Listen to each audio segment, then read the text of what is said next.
This is an article that came out May 11th, 2018. Fierce healthcare, deaths of despair on the rise across the country, report finds. The number of Americans who are dying, so-called deaths of despair, are on the rise significantly, with the rate of deaths from suicide, alcoholism, opioid addiction, and other drug abuse up by 50% in a decade, according to a new report from the Commonwealth Fund.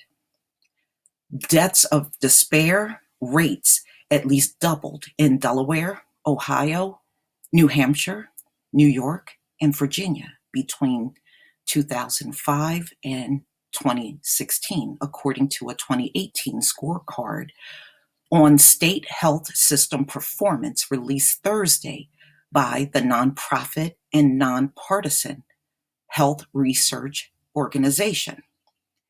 This year's scorecard was the first that dove into rates of deaths of despair beyond suicide. David Radley, PhD, a senior scientist in the Commonwealth Fund, tracking health system performance program, and the report's lead author, told Fierce Healthcare.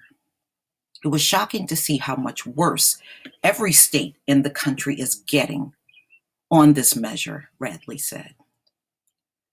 The scorecard also found rising death and obesity rates remain key public health challenges across the country, as well as significant disparities between states.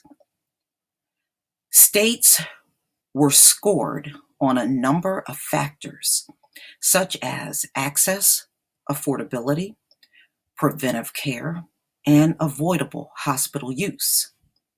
The report found the highest ranking states overall in health system quality: Hawaii, Massachusetts, Minnesota, Vermont, and Utah performed about twice as well on average when compared to the lowest ranking states: West Virginia, Florida, Oklahoma, Louisiana, and Mississippi.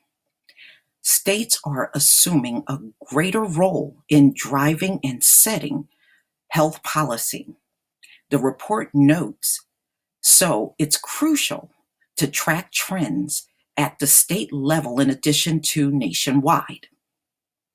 Though some states have seen improvement, several issues remain a challenge across the country, according to the report. Premature deaths are increasing, according to the report. People across the country are dying from preventable conditions, resulting in more than 3,500 preventable deaths between 2014 and 2015. In Colorado, Maine, Nebraska, Oklahoma, Vermont, and Wyoming, preventable death rates increased by more than 5%. Mental health access gaps are also common, according to the study. Across all states, between 41% and 66% of people with symptoms of mental health illness were untreated between 2013 and 2015. Findings weren't all bad. However, the researchers found that many states made gains in care access and noted improvement in nursing home and home health care. Improvements in care access were attributed to reductions in the number of people without insurance. So what states pretty much did was expand their Medicaid. Okay, so it helped get more people that were uninsured onto insurance. This will remain a crucial issue for researchers to track as there is push for change in health policy, Radley said.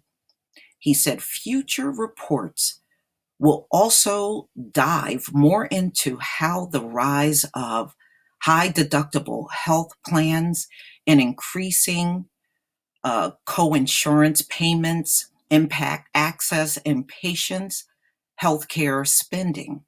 The report found that the use of Antipsychotic medications to restrain nursing home patients declined in almost every state between 2013 and 2016, and the number of home health patients with improved mobility rose across the country.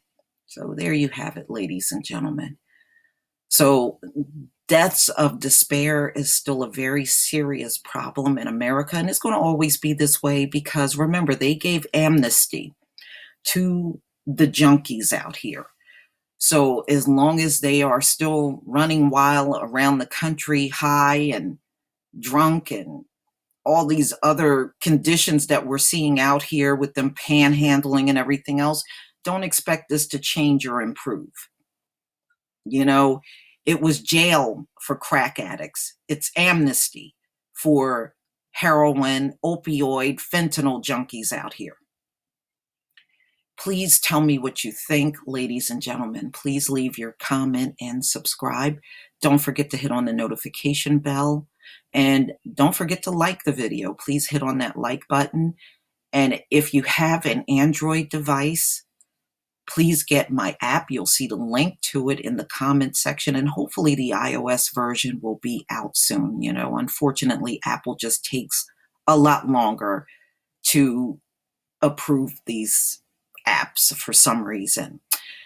And also, if you can make a donation to my channel, I would deeply appreciate it. Or if you can become a Patreon. Peace, family.